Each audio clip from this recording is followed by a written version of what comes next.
Hello class, so today we will be learning about pentatonic scales. Notice that I said pentatonic and not pentachords.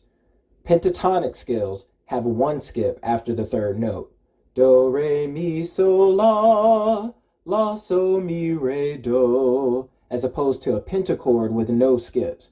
Do, re, mi, fa, so, fa, mi, re, do. You've sang that 1,000 times, okay? That skip after the third note is very important. Do, re, mi, so, la, la, so, mi, re, do. I'll leave that up on your screen for you. Notice that fa is gone. So we're going to be looking at that today. Our learning target is recognizing this pattern with solfege names of pitches in the keys of C, F, and G. Now, breaking that learning target down, recognizing just being able to see it at quick paces, not having to stress about, oh, is there a skip or is there steps? You just can be able to recognize the pattern because those 5 notes can be used all the time. Using it in solfege just because that is our language that we use the music in. And then in the keys of C, F, and G, the reason we're using those keys, they're the easiest keys to first recognize when you're beginning to read music because C major has 0 sharps and 0 flats, F major has 1 flat, and G major has 1 sharp. And trust me, when I tell you this, there's plenty of pop music, there's plenty of choral music, classical music, everything that are in those 3 keys. So it's great to get these in your vocabulary now, being able to recognize these type of pitches because it makes it easier to read them when you see them in music later, okay?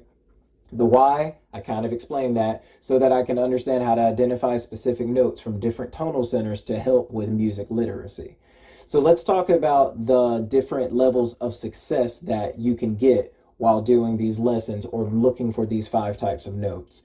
So a beginning learner is being able to simply just recognize the pattern. You can look at 5 notes and say, that's a pentatonic scale. That's a beginning learner, okay? Developing is I can recognize pentatonic scales in score notation and identify the individual notes as a part of the scale. So that's being able to tell me that the 5 notes are do, re, mi, so, la. Because if you tell me it's a pentatonic scale, but you tell me fa is a part of it, that's technically not correct. It's got to have a skip in there to be correct and be for developing. To be a proficient learner, I can recognize pentatonic scales in score notation and identify individual missing notes of a scale at a moderate pace. So, for instance, if I took away the 3rd note of a pentatonic scale, technically we have do, re, so, la. So what's missing? Mi. Mi is what's missing. If you can tell me that and tell me things that are missing, I can call you a proficient learner because that means you're filling in the gaps of your knowledge. And then a distinguished learner, I can analyze score notation and compare and contrast different pentatonic scales to identify the tonal center and identify individual/missing notes of a scale at a fast pace. That's a mouthful, but that's basically being able to tell me what key are we in. Are we in the key of C? Are we in the key of F? Are we in the key of G? If you can tell me those things, that means you are being able to either look at your key signature and tell me what key we're in, or you're simply just looking at the starting pitch and being able to identify. If it starts on a G, that's the G pentatonic scale. If it starts on an F, that's the F pentatonic scale, okay? So the thing that you must keep in mind is that all of this is helping you lead to being able to read these notes at a quick speed. Music literacy is the goal, okay? So one more quick breakdown. I can recognize the pentatonic scale. Do, re, mi, so, la. Solfege names of pitches in the key of C, F, and G. The why, so that I can understand how to identify specific notes from different tonal centers to help with music literacy. And you know your success criteria. And that I just went over your entire rubric that will be required with these type of assignments, okay? So let's go over a few of these. Here are 3 examples. So look at the first one. Use the whole rectangle to keep you in the bearing of that question. So it says C major pentatonic scale, and notice that you only have 4 notes. So you're missing the first note. So what does that tell you that you're missing? If your choices are do, re, mi, so, la, but you're missing the first note.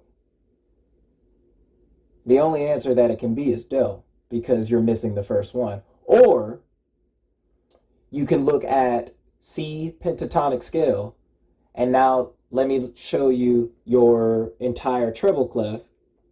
Look at your notes. The note that is on the example is a D, but if you go one more letter down, you land on a C. So that's why C, it's a C pentatonic scale, and that's why you're missing Do, because C was missing. Okay, let's go down to our next one. You're missing two notes now, and we're in the key of F. So if you remember, face is your treble clef, F-A-C-E. That's an F. So you know we started on Do because this is the F pentatonic scale. So you can rule out Do. So what are you missing?